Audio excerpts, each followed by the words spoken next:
안녕하세요. 이매진 이재영의 탐나는 재테크 시간입니다. 오늘도 돈 공부를 함께 해보도록 하겠습니다. 예, 반갑습니다. 공부는 열심히 해요. 늘.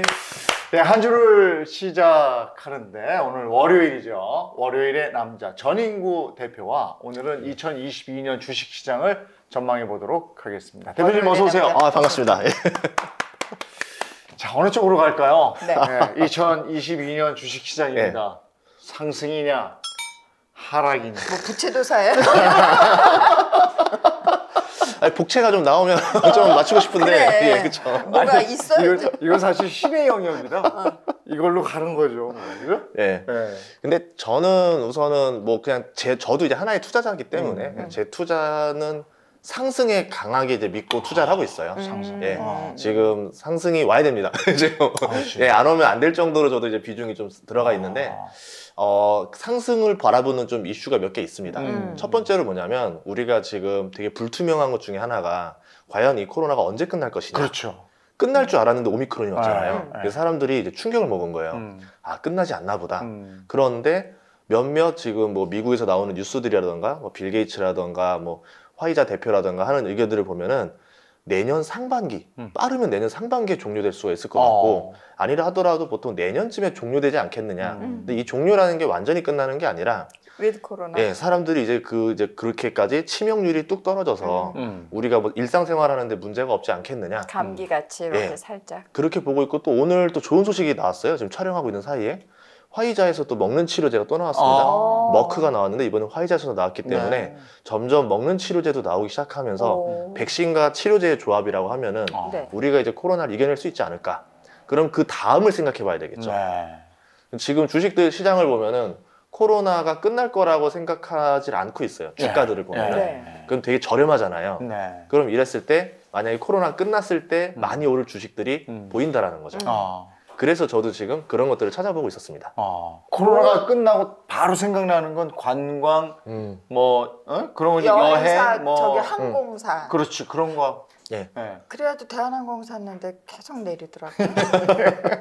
이제 보통 직관적인 게 가장 많이 오르긴 하는데 네. 아무래도 이 주식들이 그동안 적자가 오래돼서 네. 저평가는 아니에요. 아무래도 비싸긴 하죠. 어. 그래서 제가 보는 것들은 뭐 저평가이면서도 아직 지금 사람들이 잘 모르는 것들, 그 다음 것들이 있겠잖아요. 예를 들어서 이제 코로나가 끝나고 경기가 활발해졌으니까 사람들이 하는 행동들, 그 액션에 맞는 업종들을 찾아보고 있었습니다. 네. 코로나가 끝나면 무슨 행동들을 할까요? 일단은 근데 코로나가 끝난다. 근데 코로나가 끝나면서 우리가 살짝 그 맛은 봤잖아요.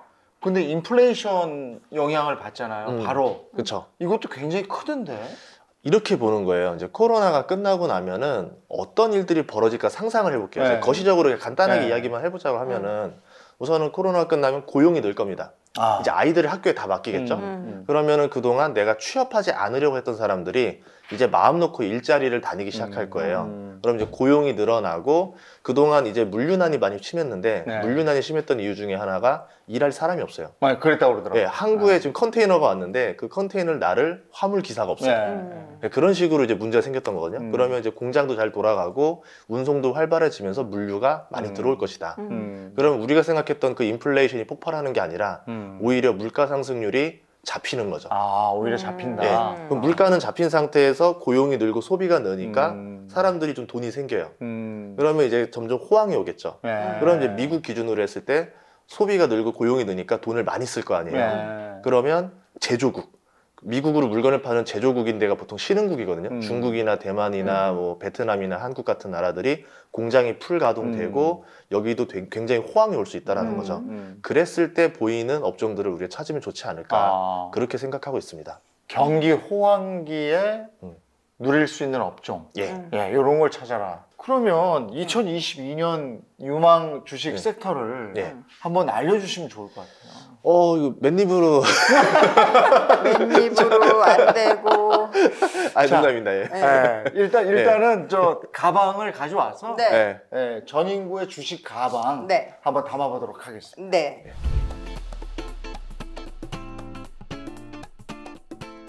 네, 오늘 준비를 아주 많이 해봤어요. 2022년도에 우리가 눈여겨봐야 될 주식 것들인데 가방에 네. 뭐 이게 지금 다 중요하다는 얘기예요? 자, 저는 이제 5개를 준비했는데 여기 또 제작진 분들께서 네. 이렇게 골고루 다 또 만들어 주신 거예요. 이건 뭐를 해도 그러게 이거 다 사놓으면 근데 뭐가 돈이 없어요, 없으니까. 근데 이렇게 보니까 다 괜찮아요. 근데 다 괜찮아요? 다 괜찮은 것 같아요. 느껴지시면? 그냥 이렇게 생각해 보니까 네. 그냥 코스피 200 사야 되겠네요. 그냥 지수에 투자해야 되겠네. 다 괜찮네요. 여기서 안 괜찮은 업종도 없어 보이는데 뭐 무조건 오른다가 아니라 그냥 이제 제 관점에서 내가 이렇게 생각했을 생각한다. 때. 네. 여러분들도 그 이유를 들으시면서 아 이렇게 생각해 볼 수 있구나 네. 보시면 좋을 것 같습니다. 5등부터 갈까요? 5등부터 가요? 네, 5등부터 다섯 갈까요? 번째부터. 네. 네, 그러면 너무 다 좋은데 5등으로 우와 여기 있습니다. 네. 스마트 팩토리가 뭐예요? 이게 뭐예요? 뭐 이렇게 예. 이거 예전에 하나 예시를 들어드릴게요. 베트남에 아디다스 공장이 있었어요. 네. 그때 이제 굉장히 수천 명의 직원을 데리고 했었는데 이 공장이 그대로 독일로 들어갑니다. 리쇼어링이라 하거든요. 그런데 그때 들어갔을 때 직원이 13명 정도 있었어요. 그러면 수많은 인력이 다 사라진다라는 거죠. 그러니까 5천 명이 할 일을 공장 하나가 거의 다 해낸다. 그럼 자동화 시스템이네. 그쵸, 그쵸. 그러니까 완전 자동화 공장이라 보면 돼요. 그, 예전에는 우리 3년 전만 해도 키오스크라 해가지고 네. 이제 서빙하는 직원이 뭐 살까요를 물어봤을 때 그냥 그거 하다가 이제 키오스크를 주문하면서 그 직원들이 다 사라졌잖아요. 네. 근데 이번에는 공장입니다.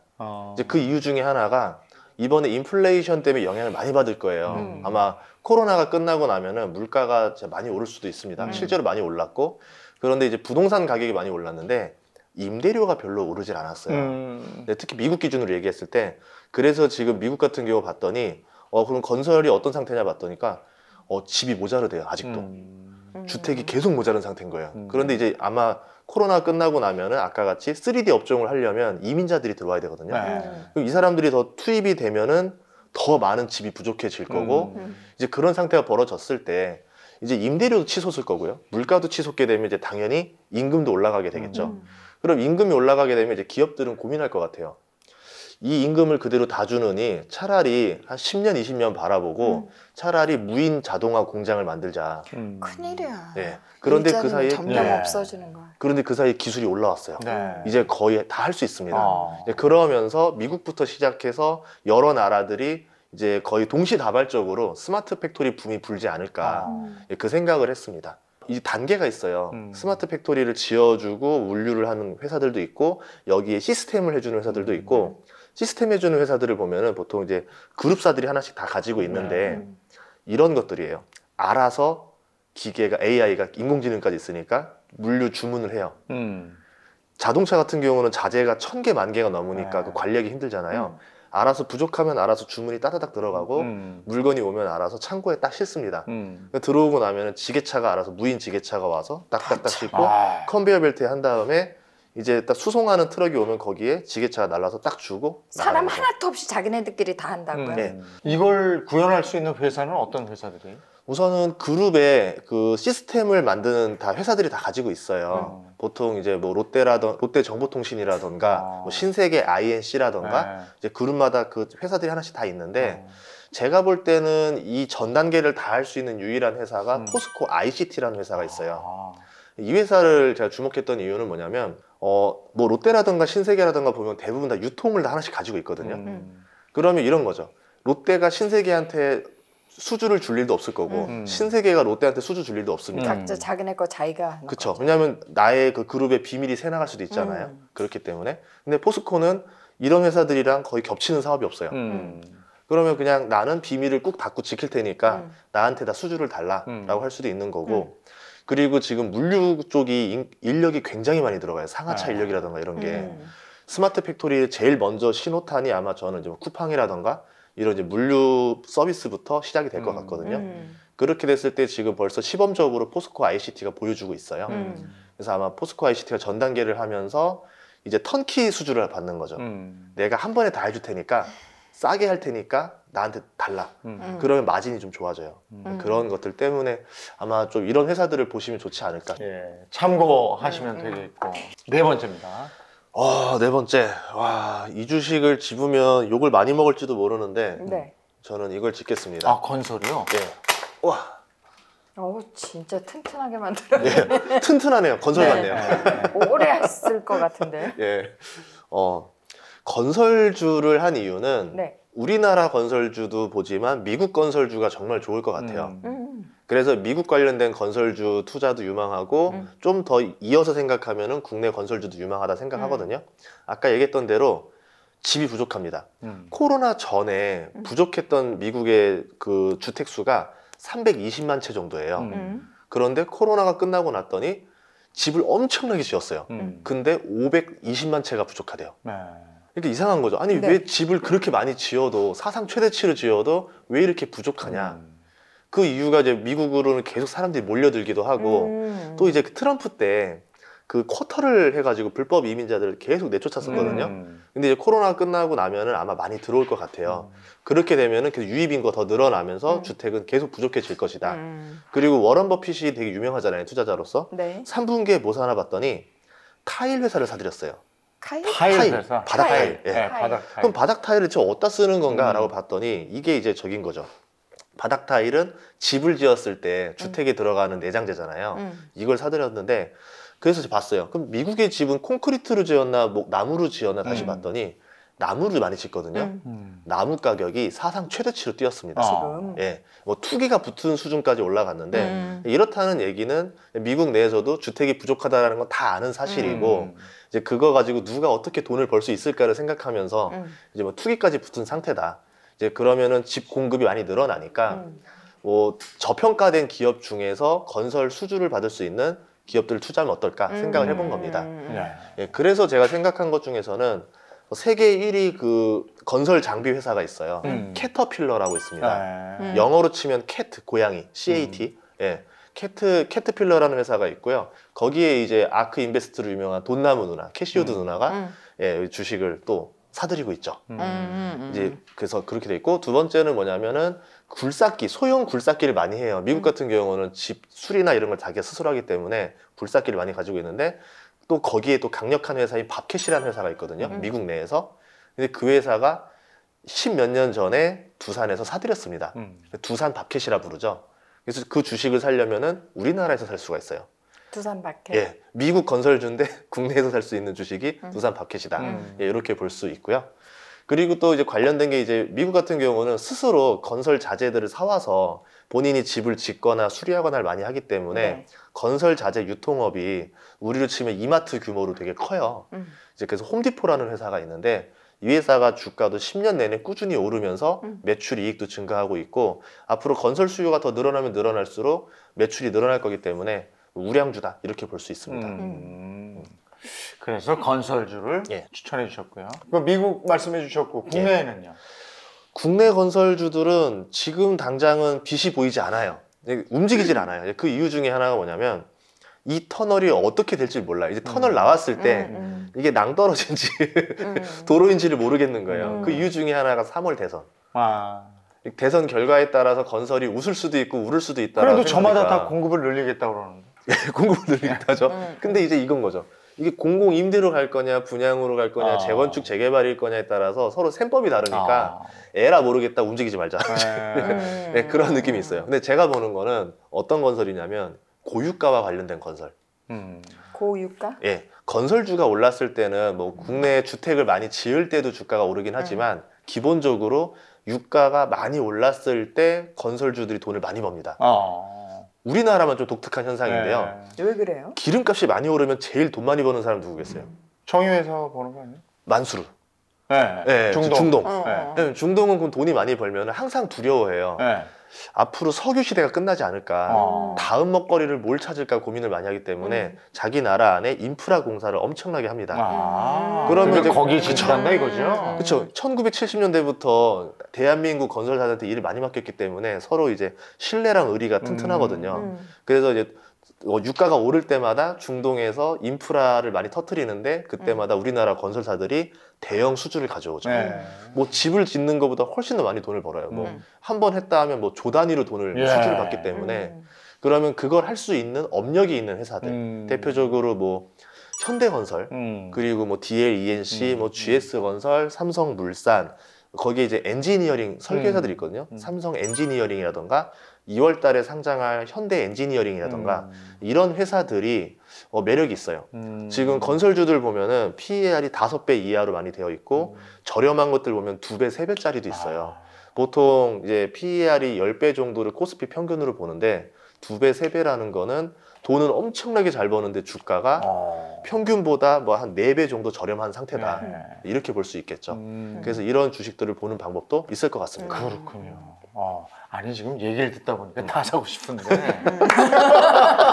아유 팔랑기. 자, 세 번째는. 예. 세 번째는 와, 이 주식도 화학. 이야기하면 정말 화학. 제 스타일을 아실 것 같아요. 건설 화학 뭐 이런 거 보면은 아 얘는 진짜 저렴한 거 사는구나. 남들이 정말 안 좋아하는 거 싫어하는 거 이거 산다는 건데 화학주가 돈은 엄청 버는데 지금 주가가 안 오르고 있습니다. 어떤 걸로 화학이라 그래요? 일반적으로 석유를 사와서 그거를 가지고 이제 뭐 플라스틱이라던가 뭐 소재, 섬유, 나일론 이런 걸 만드는 걸 이제 화학이라고 해요. 그래서 이제 플라스틱의 수요라는 거는 우리가 알고 있는 이제 공산품들의 수요라는 걸 일치하잖아요. 네. 그럼 우리가 물건들, 뭐 공산품이나 이런 걸 많이 사들인다는 거는 경제가 좋을 때란 얘기죠. 경제가 조금만 좋아지면 플라스틱 수요가 확 늘어나고 경제가 조금만 나빠져도 플라스틱 수요가 확 줄어들어요.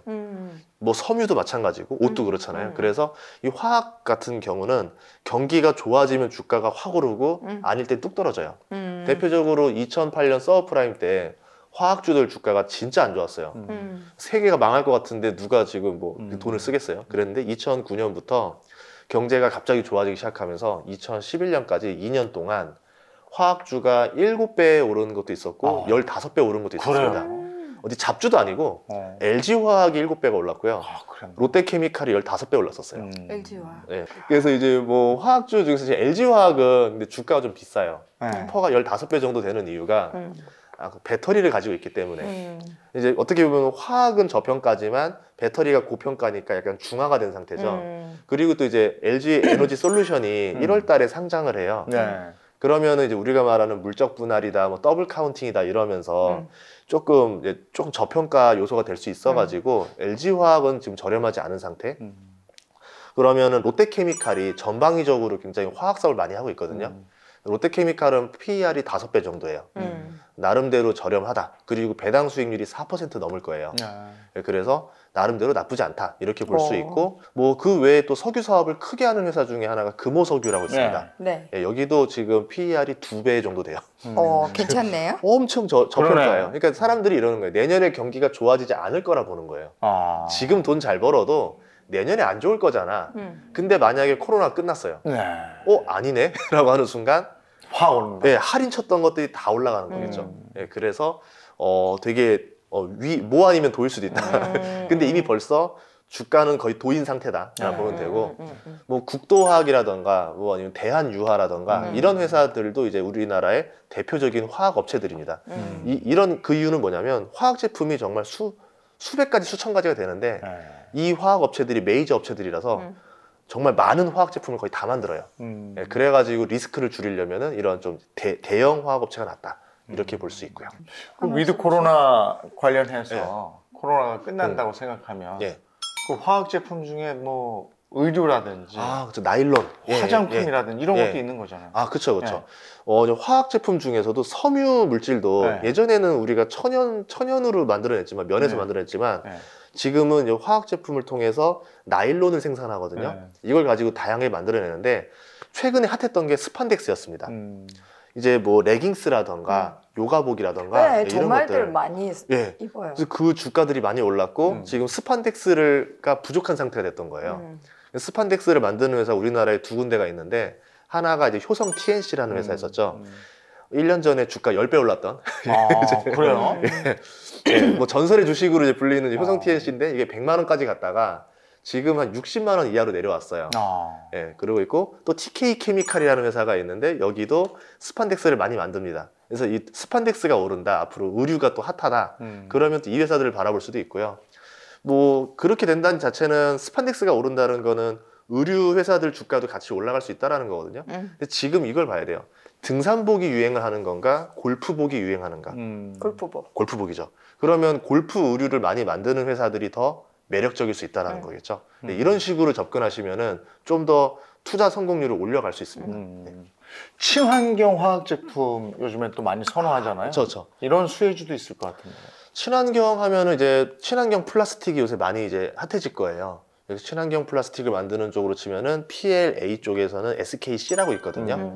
이제 여기가 또 많이 만들어낼 것 같고, 예, 그리고 이제 수소 사업을 하는 또 회사가 롯데 정밀화학이라고 있어요. 여기가 이제 또 암모니아라든가 수소도 전문적으로 하는데 앞으로 친환경으로 수소가 강조가 되면서 화학회사지만 수소를 많이 비중으로 하는 롯데 정밀화학도 각광을 받을 수도 있다. 이렇게 볼 수 있죠. 또 화학 제품이 비료도 화학이잖아요. 예. 네. 이제 뭐 화학 가격이 오르다 보면 당연히 이제 비료 가격도 오르는데 제가 보는 내년에는 이상 기후가 더 심해질 것이다. 네. 뭐 앞으로 더 심해질 것 같아요. 빌 게이츠도 지금 농지를 샀잖아요. 네. 그 얘기는 뭐냐면 아마 농사가 점점 어려워질 거예요. 생산량이 우리가 생각하는 것보다 많이 떨어질 수도 있어요. 그렇게 됐을 때는 척박한 토지에서도 더 많이 수확량을 낼 수 있는 종자를 개발하는 회사라던가 비료 회사들이 각광을 받을 수밖에 없거든요. 그러면은 우리나라 쪽도 있겠지만 우선 글로벌로 생각하면 ADM이라던가 번지같이 이런 글로벌 회사들도 있을 거고, 우리나라에서는 뭐 대표적인 비료 회사로 남해화학도 있었고 뭐 조비라던가 경론 같은 회사들도 있으니까 뭐 이런 회사들이 주가가 저렴하다, 매출과 이익이 꾸준히 성장하고 있다 그러면은 뭐 그냥 가치주로 들고 있다가 언제 한번 또 수확이 나올 수 있으니까 네, 들고 가는 것도 괜찮을 것 같습니다. 화학 전반적으로 알아봤고요. 이제 두 번째입니다. 네. 두 번째는 저는 정유. 오일? 예, 오일입니다. 정말 다 의외죠. 이 좋은 것들 다 남기고 네. 콘텐츠, 엔터, 달라요. 메타버스 네. 그 이유는 저렴해서. 저렴해서요. 그러니까 제가 보는 거는 여지가 있다 이거죠. 여지가 있다 이거죠. 여지가 예, 있다 예. 이거죠. 싸게 사는 이유는 뭐냐면 제가 만약에 판단이 틀린다 하더라도 손해보는 금액을 줄이기 위해서예요. 물론 저도 메타버스 사고 싶고 콘텐츠 사고 싶은데 많이 비싸죠. 올랐기 이미 때문에 많이 올랐죠. 네. 떨어지면 진짜 무섭거든요. 정유 같은 경우는 내년에 유가가 많이 오를 거라 생각을 합니다. 아마 지금도 많이 올랐는데. 지금이 이제 70대, 지금 네. 국제 서부 텍사스유 기준으로 71달러, 2달러 정도 가는데 메이저들 뉴스를 보면 JP 모간이랑 골드만삭스가 120달러에서 뭐 100달러, 120달러까지 보고 있더라고요. 내년에. 그럼 유가가 왜 오를 것이냐? 지금 딜레마에 걸려 있어요. 유가가 오르면 시추를 늘리면 되잖아요. 네. 근데 시추를 할 수가 없어요. 그런가요? 친환경 때문에. 시추를 하는 순간 탄소가 배출되지 않느냐. 그러면 시추하는 기업은 나쁜 기업이다. 나쁜 기업이니까 이 기업들한테는 돈을 안 빌려주겠다. 근데 이 시추라는 게 로또거든요. 뚫었을 때 나올 수도 있고 안 나올 수도 있단 말이에요. 그렇기 때문에 자기 돈으로 다 하면 망하는 거고 투자를 받아서 들어가야 되는데 은행들이 돈을 투자하지 않겠다라고 하는 겁니다. 그러면 기업들 입장에서는 나는 정말 좀 석유 가격이 비싸지니까 좀 물가 안정을 위해서 시추를 해주고 싶어도 나쁜 기업으로 찍힐까 봐 못하는 거예요. 그럼 공급은 막혔어요. 근데 석유라는 거는 수요가 계속 늘어납니다. 인구가 늘고 소비가 늘기 때문에 여기에 코로나마저 끝나면 석유 소비는 더 늘어나요. 그럼 늘어나는데 생산을 할 수가 없어요. 증설할 수가 없어요. 그럼 유가는 치솟게 되겠죠. 그럼 유가가 계속 올라가게 되면은 정유주들이 주가가 많이 오릅니다. 아니 저는 유가가 제일 웃긴 게요. 얼마 전까지만 해도 거저 가져가라고 그래도 맞아요. 그 물류비 든다고 안 가져갔어요. 맞아요. 근데 이게 어느 아침에 이렇게 올라가니까 난 이건 종잡을 수가 없는 거예요. 유가 예측하는 게 쉬운 일은 아니에요. 정말 어려운 일 중에 하나인데 이제 그런 건 있어요. 유가가 꾸준히 계속 올라가게 되면 정유주가 돈을 많이 벌어요. 그러니까 화학주도 그렇고 식품주도 그렇고 건설주도 그렇고, 그러니까 이 가격이 막 심하게 출렁이지 않은 상태로 꾸준히 올라가게 되면 얘네도 이렇게 생각하는 거죠. 앞으로 계속 오를 거니까 미리 사두자. 그래서 그 차익이 또 생기고 그러는 거예요. 그러니까 지금 한 70달러 때 미리 3개월치, 6개월치까지 싹 사놨어요. 그런데 유가가 80달러가 됐어요. 그러면 돈을 버는 거죠. 근데 이제 70달러인데 계속 오를 줄 알고 많이 사놨는데 갑자기 유가가 60달러로 떨어져요. 그럼 여기서 손해가 커지겠죠. 그렇죠. 예, 그렇기 때문에 정유주 같은 경우는 유가가 꾸준히 오를 때 오르더라.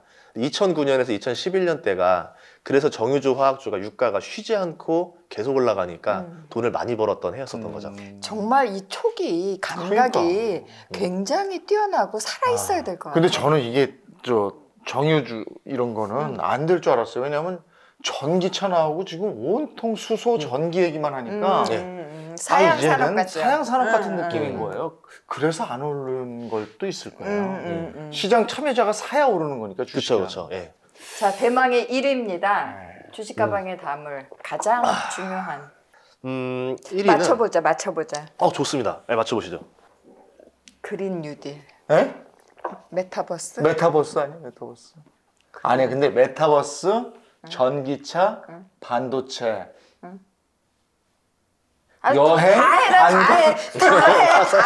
다 좋아요. 진짜 다 뭐가 좋아요. 걸려, 좀 걸리게. 뭘까? 생각해보니까 반도체가 가야 되긴 하는데 저는 픽을 딴 걸 했네요. 저는 전기차를 했습니다. 전기차. 전기차. 예. 이게 왜 그러냐면 한 철학에서 쭉 이어진 건데 다 지금 뭐냐면 임금이 비싸지고 유가가 비싸진다라는 가정하에 본 사업들이잖아요. 유가가 올랐을 때 이것들이 다 올라가는 거예요. 전기차도 뭐냐면 기름값이 비싸졌을 때 우리가 2010년, 2011년에 하이브리드 차가 등장했어요. 그때 등장한 하이브리드 차를 저 아직도 타고 있는데 그 이유는 뭐냐면 기름값이 너무 비싸니까 하이브리드 차를 타면은 유류비를 줄일 수 있다. 그래서 많이 샀거든요. 그럼 전기차도 이번에 유가가 많이 올라가게 되면 사람들이 차를 살 때 고민하는 거죠. 저부터도 그러거든요. 가솔린을 살까 디젤을 살까 이러다가 가솔린은 기름값이 비싸서 못 살 것 같고 디젤은 또 요소수 사태 날까 봐 또 무서워서 못 사겠고 전기차 어차피 전기차 시대 열린다라고 하니까 그냥 전기차를 사자. 이렇게 되는 수요가 굉장히 많을 거라는 거죠. 맞아요. 그럼 내년에는 우리가 생각하는 것보다 더 큰 수요가 터질 수도 있다. 그리고 이제 코로나가 끝나고 위드 코로나가 되면은 이제 운송도 늘어야 되고 사람들 여행도 많이 갈 거고 이제 출퇴근도 이제 활발해질 거기 때문에 자동차가 굉장히 많이 수요가 늘어나지 않을까. 그리고 또 이제 코로나 동안 차량용 반도체가 부족해서 차를 주문해도 차가 안 나왔었어요. 뭐 6개월, 맞아요. 9개월 이렇다 그러더라고요. 그럼 이제 코로나 끝나고 나면 이 공급난이 해결이 되면서 계속 이제 공급이 될 거 아니에요. 그러면 이제 전기차 회사들은 공장을 풀 가동해도 그 공급을 따라갈 수 없다라는 거죠. 그럼 전기차 가격이 계속 올라갈 거예요. 올라가도 사람들이 산다고 하니까 가격도 올리고 공장은 늘릴수록 계속 늘어나고 그렇게 됐을 때 수혜 볼 만한 기업이 뭐가 있을까 이렇게 생각해 본 겁니다. 그럼 테슬라예요? 테슬라가 가장 대표적이겠죠. 네. 우리나라에선 어떤 차가 있어요? 현대차. 우리나라에서는 기아. 현대 기아밖에 없어요. 아니 근데 이제 우리나라만 볼 게 아니고 신흥국을 보면요. 네. 중국이 그렇게 또 전기차에 앞서간다고. 맞아요. 그 워렌 버핏 투자한 회사 중에 하나가 비아디라고 중국의 테슬라예요. 여기가 되게 매력적인 게 보통은 전기차만 만드는 회사, 배터리만 만드는 회사가 있는데 여기는 두 개 다 만들어요. 그래서 중국에서 시장이 굉장히 커요. 아니요, 없어요. 그리고 테슬라도 이번에 비아디랑 협력을 하기로 했다 할 정도로 이제 전기차 시장이 가장 큰 곳이 중국인데 거기서 중국 시장을 꽉 잡은 데가 비아디. 이제 그 외에 나머지를 꽉 잡은 데가 테슬라. 이 두 개가 이제 전 세계의 전기차로 쌍두마차가 될 거고. 이제 그 다음에 보는 시장은 뭐냐면 이제 동남아 시장이에요. 아시아 시장에서는 도요타가 그동안 꽉 잡고 있었거든요. 근데 여기를 현대차가 치고 갈 수도 있다고 보는 거죠. 예전에는 잘 몰랐어요. 예전에는 동남아시아나 이런 데를 쫙 다니면 뭐 혼다나 이제 뭐 도요타가 다 장악을 했는데 최근 들어서 보니까 현대차 비중이 계속 늘어나고 있어요. 그리고 이제 한류가 콘텐츠가 인기가 있잖아요. 그러면서 이제 현대 기아가 아시아에서 조금 더 이제 브랜드 가치가 많이 올라갔을 것이다. 그러면 이제 좀 더 성장하지 않을까. 어떻게 보면 도요타는 지는 해고 현대가 떠오르지 않을까. 아니 근데 현대차는 주가가 왜 그러냐고요. 근데 기아가 PER이 7배고 현대가 이제 10배가 안 돼요. 테슬라가 PER이 150배예요. 그런 거 봤을 때 현대 발전 기아가 가능성이 충분하네. 싸도 너무 싸다라는 거죠. 그리고 이제 아시아에서 특화된 차 중에 하나가 수소차가 많이 유행할 수 있는데 또 수소차라고 하면은 도요타랑 현대가 또 쌍두마차거든요. 그런 점에서 봤을 때 현대차는 굉장히 매력적인 사업을 많이 가지고 있다. 그리고 이제 자율주행차 시대로 넘어갈 건데 현대차가 준비하고 있는 것 중에 하나가 로봇 회사를 사들였어요. 로봇 그 미국의 유명한 로봇 회사 사들였는데 그 얘기는 뭐냐면 이제 자동차도 판매를 하겠지만 배달용 로봇이라던가 우리가 말하는 뭐 이제 휴머노이드 로봇 시장까지 자동차 회사들이 차지할 수도 있다라는 거죠. 예, 그렇게 보면은 굉장히 매력적인 사업 시대가 열릴 수도 있다라는 겁니다. 지금 전기차에는 지금 배터리 회사를 포함하고 있는 거죠? 예. 근데 지금 배터리 주가가 예, 많이 내렸어요. 배터리가 아무래도 전기차에서 차지하는 비용 비중이 크다 보니까 그동안 이제 배터리 회사 주가가 막 날아다녔는데 최근 들어서 많이 급락을 했습니다. 그 이유 중에 하나가 뭐냐면 1월 달에 에너지 솔루션이 상장을 해요. LG 에너지 솔루션이. 그렇기 때문에 아무래도 ETF나 이런 것들이 돈은 정해져 있고 에너지 솔루션이 나오면 또 사야 되다 보니까 이것들을 팔아서 지금 이제 살 돈을 미리 마련하는 거죠. 예, 그렇게 봤을 때 저는 오히려 배터리 회사들이 지금 저렴해진 구간이다. 대표적으로 저는 삼성 SDI를 보거든요.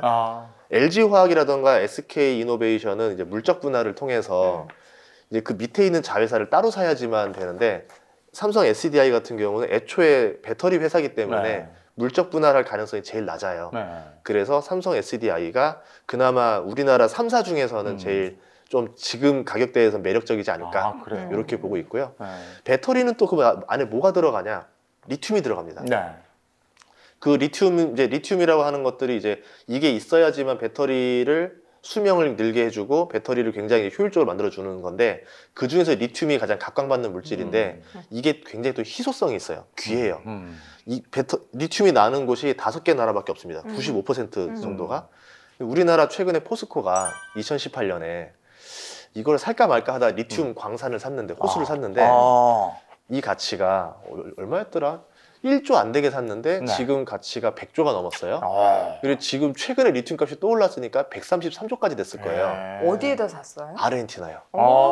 그래서 지금 어떻게 하냐면 이거 가졌으니까 뭐냐면 생산해야 되잖아요. 그래서 최근에 나온 뉴스가 거기에 지금 리튬 공장을 짓고 있습니다. 포스코에서? 네, 그럼 2년 뒤부터는 이제 아르헨티나에서 포스코 공장에서 리튬이 막 생산될 거거든요. 그럼 포스코는 어떻게 봤을 때 굉장히 매력적인 사업을 많이 가진 회사다.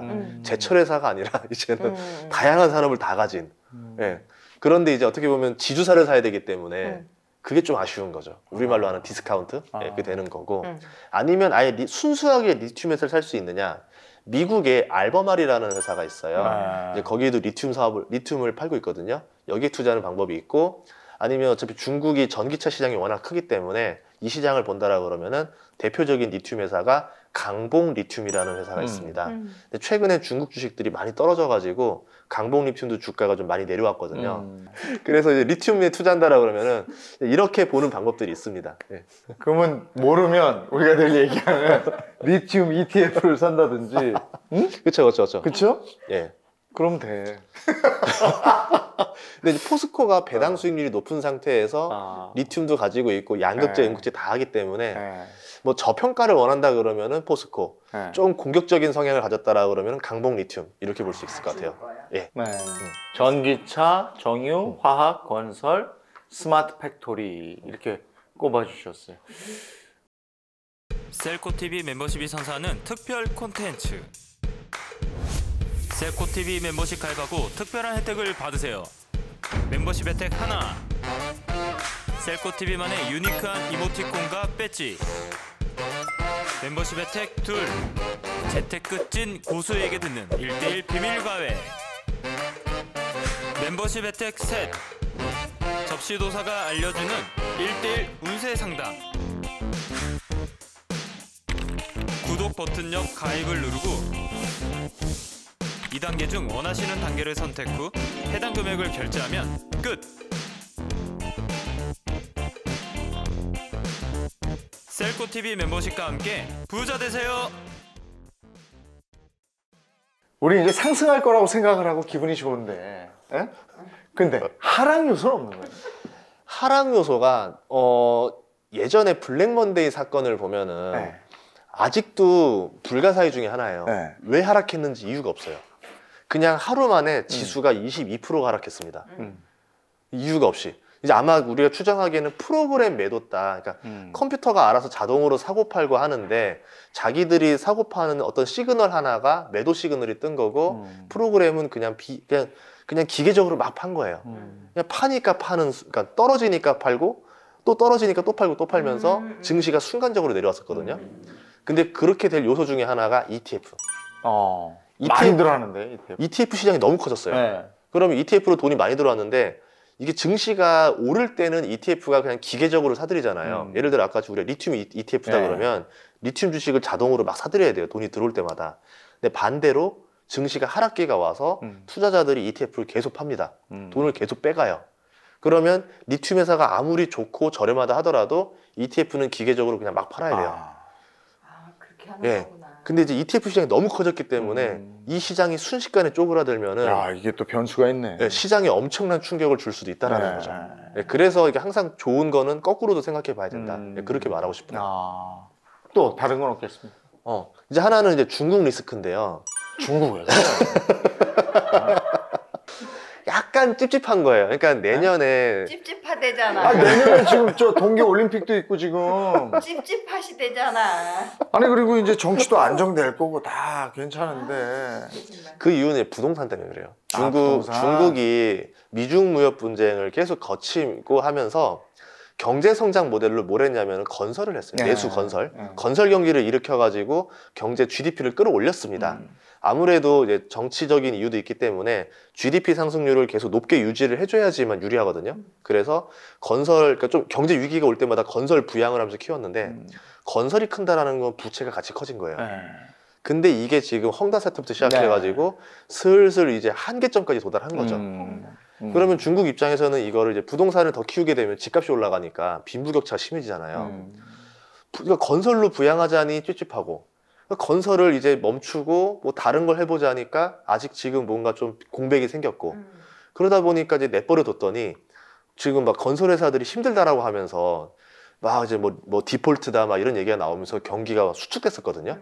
그래가지고 최근에 지금 중국이 지준율 인하를 하면서 경기를 살리려고 노력을 하는데 보통은 지준율 인하를 하면은 돈을 많이 풀고 금리를 내리니까 경기가 좋아질 거다라는 주식시장의 호재 요소였었는데 지금은 거꾸로 보는 거예요. 왜요? 얼마나 안 좋으면 금리를 내리냐 이러는 거죠. 정말 저런 식으로 이해하기 시작하면 그렇지. 뭐 어떻게 할 수가 없네. 그렇죠. 네, 그만큼 지금 투자자들이 중국 리스크에 대해서 두려워한다 이렇게 표현할 수 있다는 거죠. 그래서 제 생각에는 내년에 코로나가 끝나고 이렇게 된다라고 하면은 보다시피 경기 호황주, 경기 민감주들이 굉장히 좋을 수 있는데 이제 거기에서 마지막 두려움을 주고 있는 게 이 중국 리스크가 뒤에 하나 있다. 중국 리스크만 없으면 되게 좋을 것이다 라고 보는 겁니다. 내년에 다 잘 될 거예요. 그러길 바라요. 그리고 갈 거예요.